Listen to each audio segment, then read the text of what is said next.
बहुत स्वागत। मैं हूं आपके साथ मनुराज सक्सेना और मैं हूं आपके साथ आयुषी गुप्ता। बड़ी खबर टोंक से है। आपको बता दें कि जहां जेल में बंद निर्दलीय प्रत्याशी नरेश मीणा की सोमवार को जेल से पेशी हुई।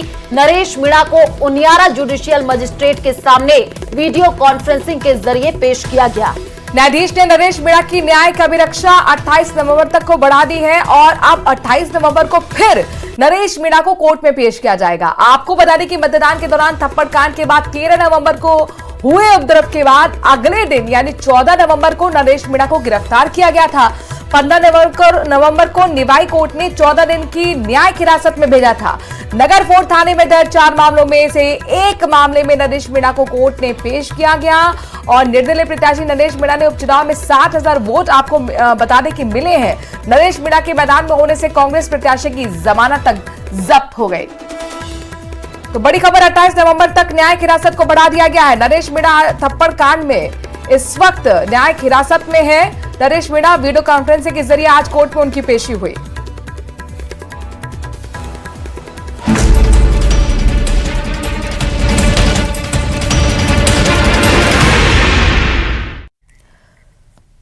खबर उदयपुर से है, जहां पर मेवाड़ के पूर्व राज परिवार विवाद मामले में बड़ा अपडेट सामने आया है। यहां पर पत्थरबाजी के मामले में घंटाघर थाने में 2 केस दर्ज हो गए हैं। पुलिस ने इस मामले में संज्ञान लेकर पथराव और बैरिकेडिंग तोड़ने को लेकर के केस दर्ज किया है। आपको बता दें कि राजकार्य में बाधा डालने, सरकारी संपत्ति को नुकसान पहुंचाने का भी केस दर्ज हुआ है। और उधर विवाद को लेकर जिला कलेक्टर अरविंद पोसवाल मीडिया से रूबरू हुए। उन्होंने कहा कि जिले में कानून व्यवस्था खराब करने वालों के खिलाफ कड़ी से कड़ी कार्रवाई की जाएगी। वहीं धूड़ी को सीज करने के सवाल पर जिला कलेक्टर ने कहा कि उस क्षेत्र की रिसीविंग कर ली गई है और आगे की कार्रवाई जो है वो की जा रही है।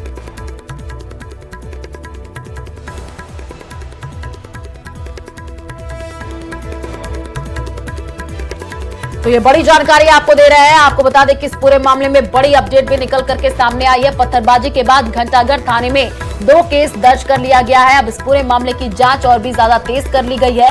तो ये बड़ी अपडेट आपको उदयपुर से दे रहा है। कल ही जो खबर निकल करके सामने आई थी उसके बाद से माहौल खराब करने की कोशिश की गई और जो है पत्थरबाजी तक की गई। इस पूरे मामले में अब पुलिस पूरी तरीके से कार्रवाई करते हुए चप्पे चप्पे पर पुलिस प्रशासन की टीम मौजूद है।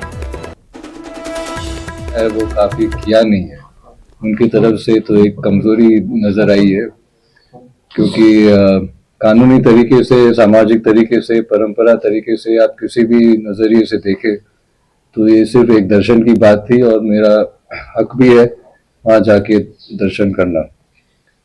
और प्रशासन मेरे हक को कायम नहीं रख पाए और अंत में जैसे आप सब लोग, काफी लोग थे रात को, जैसे हम सब लोग वहाँ इकट्ठा हुए थे दर्शन के लिए और फिर वो अंदर से पथराव भी हुआ। फिर भी प्रशासन ने पथराव के खिलाफ अभी तक, मेरी जानकारी में है कि अभी तक तो उन्होंने कुछ नहीं किया इसके लिए भी। और जहाँ तक अंदर जाने की बात थी दर्शन के लिए, वो ऐसे ही कह रहे थे कि हम गेट कैसे खोलेंगे। तो अभी जो है उन्होंने नोटिस, कल रात को नोटिस दिया है कि सेक्शन 145 के तहत उस प्रॉपर्टी को सीज करने, और कल रात वो कह रहे थे हमारे पास एडिक्वेट फोर्स नहीं है कि हम अंदर जाए और सीज करें। आप देखोगे पूरी तरह शहर में शांति बनी हुई है और क्योंकि कल जो सभी जो पक्षों से बात हुई तो उनसे यही प्रशासन की तरफ से ये आग्रह किया गया था कि जो भी बात हो आपस में बैठ के सहमति बन के समझाइश करके समस्या का समाधान किया जाए। कोई भी पक्ष, दोनों पक्ष इस बात के लिए तो सहमत थे कि कानून व्यवस्था को हाथ में लेके हम कोई भी काम नहीं करेंगे। और मुझे पूरा विश्वास है क्योंकि दोनों पक्ष एक जिम्मेदार नागरिक हैं, जिम्मेदार पदों पर है सभी लोग। और उसके अतिरिक्त जो प्रशासन और पुलिस को व्यवस्था करनी है वो व्यवस्था कर रखी है। सामाजिक रूप से भी उनसे बातचीत की जा रही है। हमारे यहाँ के जो जनप्रतिनिधि हैं वो भी दोनों पक्षों से बातचीत किए हुए हैं और इसके साथ में कानूनी रूप से जो भी कार्रवाई की जानी है, कल जो छोटी मोटी घटनाएं हुई हैं उन घटनाओं पे कानून जो अपनी सख्त से सख्त कार्रवाई करेगा। और कोई भी व्यक्ति अगर कानून अपने हाथ में लेने की क्योंकि कोशिश करेगा तो उस पर निश्चित रूप से कार्रवाई की जाएगी। तो 5 तस्वीरों में अब तक की पूरी टाइमलाइन समझिए। आप देखिए, तस्वीर आपको टीवी स्क्रीन पर दिखा रहा है जहां पर सिटी पैलेस में बड़ा प्रदर्शन देखने को मिला। दूसरी तस्वीर पुलिस सुरक्षा घेरा जो है वो तोड़ने की कोशिश की गई। उसके बाद से यहाँ पर माहौल खराब होता हुआ पथराव तक की घटना जो है देखने को मिली। जम करके पत्थरबाजी हुई, उसकी तस्वीर आपके टीवी स्क्रीन पर है। पुलिस और तमाम लोग जो घायल हो गए उनको अस्पताल में भर्ती कराया गया। तो ये पूरा मामला जो है तूल पकड़ता हुआ चला गया। अब इस पूरे मामले में बड़ी अपडेट यह है कि आपको बता दें कि पुलिस प्रशासन चप्पे चप्पे पर मौजूद है। तो ताजा मामलों की जानकारी पर ग्राउंड जीरो से हमारे संवाददाता के रिपोर्ट आप देखिए।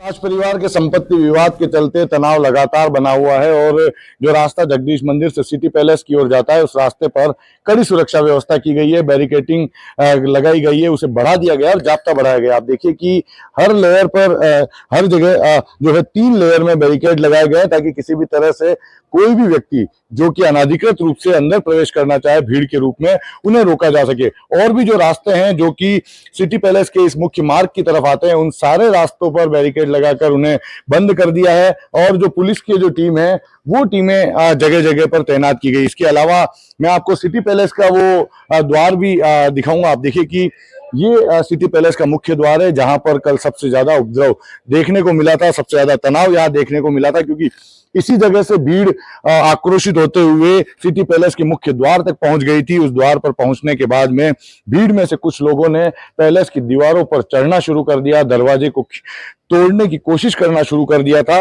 उसके बाद जब 3-4 लोग पैलेस की दीवार पर चढ़ गए तो पैलेस के अंदर जो लोग मौजूद थे वहां से अचानक बड़े बड़े पत्थर जो है वो दीवारों से बाहर आने लगे और जब अंदर से पथराव शुरू हुआ तो बाहर से भी जो लोग मौजूद थे उन्होंने पैलेस के अंदर जमकर पत्थर फेंके थे।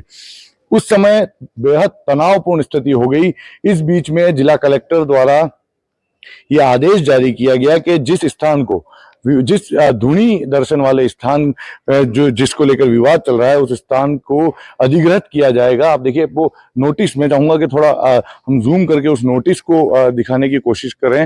ये वो नोटिस है जो कि अभी भी सिटी पैलेस के प्रवेश द्वार पर चस्पा किया हुआ है और इसमें ये स्पष्ट तौर पर बताया गया है कि जो स्थान धुनी दर्शन का है और वहां जाने का जो रास्ता है उसके लिए घंटाघर थाना अधिकारी को रिसीवर नियुक्त किया गया और वे इस जगह का अधिग्रहण करने के साथ ही आगे की कार्रवाई को अंजाम देंगे। फिलहाल ये आश्वासन विश्वराज सिंह मेवाड़ को दिया गया था कि जो रिसीवर नियुक्त किया गया है वे रिसीवर अग्रिम कार्रवाई करते हुए जब इसे कुर्क करेंगे, इसका अधिग्रहण करेंगे, उसके बाद संभवतः जिला प्रशासन ये कोशिश करेगा कि विश्वराज सिंह मेवाड़ और उनके जो कुछ समर्थक जो कि प्रशासन द्वारा तय किए जाएंगे उन समर्थकों को अंदर ले जाकर धुनी के दर्शन करवाया जाए। हालांकि अभी इस पर असमंजस बना हुआ है क्योंकि सिटी पैलेस प्रबंधन इस बात को लेकर कतई तैयार नहीं है कि विश्वराज सिंह मेवाड़ या उनका कोई भी समर्थक सिटी पैलेस के अंदर प्रवेश करे। वो अभी भी किसी भी तरह की स्वीकृति देने को तैयार नहीं है। तो ऐसे में देखना होगा कि कैसे इस आदेश की पालना जिला प्रशासन कराता है, क्योंकि 24 घंटे की मोहलत जिला प्रशासन द्वारा सिटी पैलेस प्रबंधन को दी गई थी कि कल जिस तरह का घटनाक्रम हुआ और जो नोटिस दिया गया उसके एवज में सिटी पैलेस प्रबंधन को जवाब देना है। ऐसे में अब क्या जवाब सामने आता है, क्या सिटी पैलेस प्रबंधन कानूनी राय लेता है, क्या इस पूरे मसले को कानूनी पेचीदगियों में उलझा देता है, ये देखना होगा। आज शाम तक स्थितियां बहुत ज्यादा स्पष्ट होती हुई नजर आएगी। कपिल श्रीमाली, न्यूज़ 18 उदयपुर। और चलिए अब हम आपको मेवाड़ राजवंश के बारे में बताते हैं ताकि पूर्व राज परिवार की संपत्ति का पूरा विवाद आसानी से समझा जा सके। मेवाड़ राजवंश में आपको बता दें कि महाराणा प्रताप के बाद 19वें महाराणा बने और 1930 में भूपाल सिंह मेवाड़ राजघराने के महाराणा बने और 1955 में भूपाल सिंह की मौत के बाद भगवत सिंह महाराणा बने। 1971 तक भगवत सिंह मेवाड़ राजघराने के महाराणा रहे। अब भगवंत सिंह के परिवार और संपत्ति विवाद की पूरी टाइमलाइन भी समझ लीजिए। सबसे बड़े महेंद्र सिंह मेवाड़, छोटे बेटे अरविंद सिंह मेवाड़ और बेटी योगेश्वरी। महेंद्र सिंह मेवाड़ के बेटे हैं विश्वराज सिंह, छोटे बेटे अरविंद सिंह के बेटे हैं लक्षराज। भगवंत सिंह ने पैतृक संपत्तियों को बेचना और लीज पर देना शुरू कर दिया। बड़े बेटे महेंद्र सिंह मेवाड़ ने अपने पिता के खिलाफ कोर्ट में केस दर्ज कर दिया। पैतृक संपत्तियों को हिंदू उत्तराधिकार कानून के तहत बराबर बांटने की मांग हुई। रूप ऑफ प्रिमोर्जेनिचर एक्ट में नियम था कि सारी संपत्ति के साथ बड़ा बेटा राजा बनेगा। भगवंत सिंह बड़े बेटे महेंद्र सिंह से नाराज थे, इसलिए छोटे बेटे अरविंद को उत्तराधिकारी चाहते थे। कोर्ट में भगवंत सिंह ने जवाब दिया कि सभी संपत्ति का हिस्सा नहीं हो सकता है, ये अविभाजनीय है। भगवंत सिंह ने 15 मई 1984 को वसीयत पे संपत्तियों का एग्जीक्यूटर छोटे बेटे अरविंद को बना दिया। इससे पहले भगवंत सिंह ने महेंद्र सिंह मेवाड़ को ट्रस्ट और संपत्ति से बाहर कर दिया था। 3 नवंबर 1984 को भगवंत सिंह के निधन के बाद सामंतों ने महेंद्र सिंह को महाराणा घोषित किया और तब से मेवाड़ में महेंद्र सिंह और अरविंद सिंह दोनों खुद को महाराणा मानते हुए आए हैं। और खबर डिडवाना से है, जहां आपको बता दें कि चोरों ने अब राजकीय बांगड़ जिला अस्पताल को अपना अड्डा बना लिया है। पिछले 10 दिनों में करीब 5 से अधिक बाइक जिला अस्पताल से चोरी हो चुकी है। वहीं कई लोगों की जेब भी अस्पताल में चोरों के द्वारा काट दी गई। बाइक चोरी की वारदातें पहले भी हो चुकी हैं, लेकिन पिछले 10 दिन में ये वारदात कुछ ज्यादा ही हुई है। 5 से ज्यादा बाइक जिला अस्पताल से चोरी हो चुकी हैं। कई लोगों की जेब से नकदी तक चोरी हो रही है। लगातार ईमानदारों की जेब भी चोट काट रहे हैं।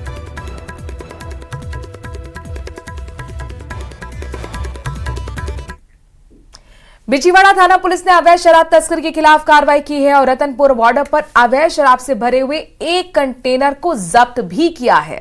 और पुलिस ने कंटेनर से 10 लाख की शराब बरामद करते हुए चालक सहित 2 तस्करों को गिरफ्तार किया है। परचूनी के सामान की आड़ में शराब तस्करी की जा रही थी और बिछीवाड़ा थानाधिकारी कैलाश सोनी ने यह बताया कि जिले में अवैध शराब तस्करी के खिलाफ अभियान चलाया है और पुलिस ने कंटेनर में रखे शराब के कार्टन की गिनती की तो अवैध शराब के 175 कार्टन मिले हैं। आबकारी अधिनियम में चालक और उसके साथी को गिरफ्तार किया गया। पुलिस पूछताछ में शराब को हरियाणा से भरकर गुजरात तस्करी करना बताया गया है। उदयपुर की तरफ से एक हरियाणा पासिंग कंटेनर आता हुआ नजर आया, जिस पर ट्रक को कंटेनर को रोककर चेक किया गया तो कंटेनर के अंदर 175 हरियाणा निर्मित अंग्रेजी शराब की पेटियां जब्त की गई है। और कोटा में 2 पक्षों में जमीन विवाद को लेकर के मारपीट हो गई। जम करके लात घूसे और पत्थरबाजी होने लगी। ये सब कुछ पुलिस की मौजूदगी में होता रहा। पुलिस मौन बनकर बस देखती रही। दरअसल ये पूरा विवाद जो है वो खेल मैदान की बाउंड्री वॉल को निर्माण को लेकर है। दोनों पक्षों में पहले तो कहासुनी हुई, लेकिन थोड़ी देर में ये मारपीट में बदल गई। हालांकि इन सब के दौरान पुलिस वहां मौजूद थी और मूक दर्शक बनकर देखती रही। तो कोटा से ये तस्वीर सामने आई है। आप देखिए 2 पक्षों में जम करके मारपीट हुई है और पुलिस प्रशासन मौके पर मौजूद रहा, लेकिन मूक दर्शक बना रहा और यहाँ पर लाठी भाटा जंग होते हुए दिखा है। यहाँ तक कि लात घूसे तक चले हैं। पुलिस कर्मियों की मौजूदगी में मारपीट की ये घटना सामने आई है। हाईकोर्ट जोधपुर में राजसमंद लोकसभा चुनाव को लेकर निर्दलीय प्रत्याशी जितेंद्र कुमार खटीक की दायर याचिका पर नोटिस जारी हुआ है। राजसमंद सांसद महिमा सिंह नाथद्वारा एमएलए विश्वराज सिंह मेवाड़, विधायक दीप्ति माहेश्वरी सहित अन्य को नोटिस जारी कर दिया गया है और इस मामले की अगली सुनवाई 16 दिसंबर को होगी। जज मदन गोपाल व्यास की एकल पीठ ने नोटिस जारी किया है। याचिकाकर्ता जितेंद्र कुमार खटीक ने बताया कि नामांकन में गलत शपथ पत्र पेश किया था।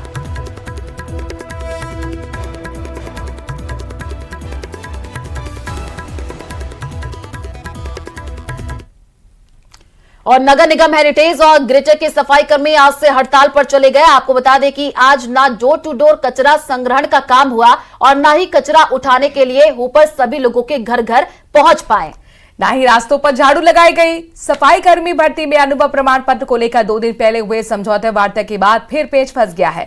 कल सुबह अनुभव प्रमाण पत्र जारी नहीं होने पर वाल्मीकि समाज के कर्मचारियों ने नगर निगम हेरिटेज मुख्यालय पर हंगामा किया। 2 दौर की निगम प्रशासन के साथ बातचीत के बाद वाल्मीकि समाज के सफाई कर्मियों ने सामूहिक अवकाश पर जाने का ऐलान कर दिया और आज काम रोक भी दिया गया। जयपुर में हेरिटेज निगम पहुंचकर हड़ताल पर बात की हमारे संवाददाता अरबाज अहमद ने।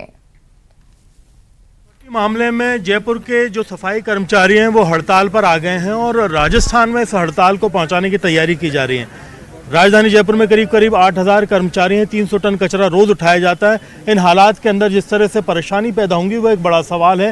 प्रदेश में राइजिंग राजस्थान से लेकर के स्वच्छता सर्वेक्षण और जो टूरिज्म सीजन है, इन तमाम चीज़ों को लेकर के सवाल उठाए जा रहे हैं। आप देख सकते हैं कि जिस तरह से अपनी झाड़ुओं को यहाँ रख करके, होटर्स को खड़ा करके सफाई कर्मचारी यहाँ बैठ गए हैं। एक बड़ा संदेश है कि जो अनुभव प्रमाण पत्र इनसे मांगे गए उसमें जो समझौता हुआ था उसके मुताबिक काम नहीं किया गया और गैर वाल्मीकि समाज के लोगों को और ख़ास तौर पर सीवर के काम के लिए महिलाओं को जो अनुभव प्रमाण पत्र जारी किए गए हैं उसको लेकर के नाराज़गी यहाँ पर सभी लोग बैठ चुके हैं, काम छोड़ चुके हैं और सीधा एक ही सवाल है कि जो इनकी बात हुई थी, जो मांग हुई थी, उसके मुताबिक समझौते के मुताबिक जो है अनुभव प्रमाण पत्र जारी किया जाए। बड़ी पेचीदगी ये है कि कल आखिरी तारीख है, ऐसे में भर्ती की आखिरी तारीख भी आगे बढ़ सकती है। नंद किशोर डंडोरिया हमारे साथ में मौजूद हैं। सर, सभी लोगों ने हड़ताल कर दी है, आपके जयपुर के सभी कर्मचारी यहाँ आ चुके हैं और हाजिरी गांव से पहुँच रहे हैं।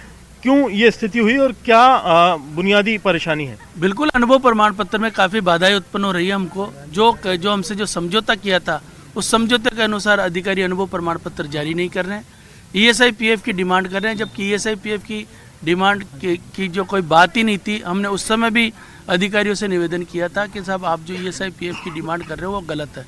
जब आपने ESI PF जमा ही नहीं करवाया कर्मचारियों का, ठेकेदार से आपने ESI PF के पैसे ही नहीं दिए और उसको करोड़ों रुपए का जब आपने भुगतान किया है, जब उसको करोड़ों रुपए का आप भुगतान कर रहे थे उस समय ESI PF की क्यों नहीं मांग की गई? आपको ने क्यों नहीं देखा कि ESI PF कर्मचारियों का जमा है या नहीं है? और अजमेर से बड़ी खबर आ रही है। अजमेर दरगाह मामले में दोपहर 2:30 से लेकर 3 बजे तक सुनवाई होगी। अजमेर सिविल न्यायालय पश्चिम में वाद लगाया गया है। तो परिवादी हिंदू सेवा राष्ट्रीय अध्यक्ष विष्णु गुप्ता ने जो है दावा लगाया था और वाद की कमी पूर्ति को अधिवक्ता द्वारा जो है पूर्ण किया गया।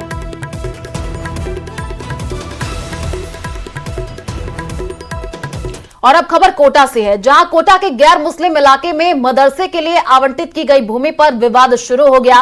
पूर्व कांग्रेस सरकार ने अपने आखिरी दिनों में इस भूमि का आवंटन किया था, जो दारुल उलूम अहमदिया नूरिया को किया गया। अब इलाके के लोग आंदोलन पर उतर गए हैं, सड़क पर विरोध हो रहा है। वहीं आवंटन रद्द नहीं होने पर आंदोलन तेज करने की चेतावनी दी गई है।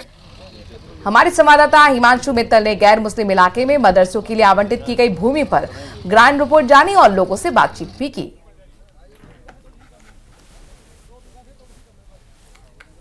गैर मुस्लिम इलाके में मदरसे के लिए आवंटित की गई भूमि पर शुरू हो गया है बवाल। पूर्ववर्ती कांग्रेस सरकार ने अपने आखिरी दिनों में गैर मुस्लिम इलाके में एक भूमि आवंटित कर दी, वो भी मदरसे के लिए, वो भी गैर मुस्लिम इलाके में। इस्लामिक संस्था दारुल उलूम अहमदिया नूरिया को ये भूमि का आवंटन किया गया है और फिलहाल कोटा का मानपुरा इलाका जहां पर इस भूमि का आवंटन किया गया है वो आप देख सकते हैं। फिलहाल ये इलाका जो कि मानपुरा में से आता है और मानपुरा इलाके का ये भूमि जहां पर वो भूमि का आवंटन किया गया, क्या ये कारण था, क्या मानते हैं आप और क्या ये हुआ और अब आप लोगों की मांग क्या है? हमारी तो यही मांग है कि ये जो क्षेत्र है तो इसके आसपास जितनी भी लोग कॉलोनियाँ कटी हुई हैं सब हिंदू बहुली कॉलोनी है। उसके अलावा जो ये खेत है जिसमें ये जो भूमि आवंटित की गई है तो ये बरसों से की जा रही है, कभी यहाँ इसकी कोई सूचना नहीं थी कि भाई ये सरकारी ज़मीन है या कुछ है। तो ये जो यहाँ पे अभी मदरसे के लिए जो ज़मीन अलॉट की गई है सभी क्षेत्रवासी इसके लिए चिंतित हैं। अभी हम सांकेतिक रूप से और नरम दल के साथ, हम युवा जोश के साथ आगे बढ़ते हुए भी हमने थाने पर ज्ञापन दिया है। जरूरत पड़ेगी हम कलेक्ट्रेट पे जाएंगे। अगर उसके बावजूद भी इस आवंटन को सरकार द्वारा निरस्त नहीं किया गया तो हम चक्का जाम भी करेंगे और आखिरी सांस तक इसकी लड़ाई लड़ेंगे और इस आवंटन को रद्द करवा कर रहेंगे, क्योंकि ये हिंदू बाहुल्य क्षेत्र है। हम नहीं चाहते कि यहाँ पर अवैध गतिविधियां हो जिससे आने वाले समय में हमारी माता बहनें, हमारे युवा भाई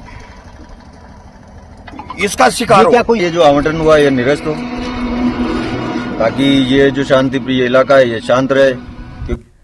और खबर डिडवाना से, यहाँ पर तजिला मुख्यालय पर शहर की सफाई व्यवस्था पिछले 7-8 महीनों से ज्यादा ही डगमगा चुकी है, क्योंकि नगर परिषद ने घर घर कचरा संग्रह करने के लिए हर एक वार्ड में ऑटो टिपर का टेंडर किया है और ऑटो टिपर टेंडर, प्रति ऑटो टिपर टेंडर 1250 रुपए दिन के हिसाब से है।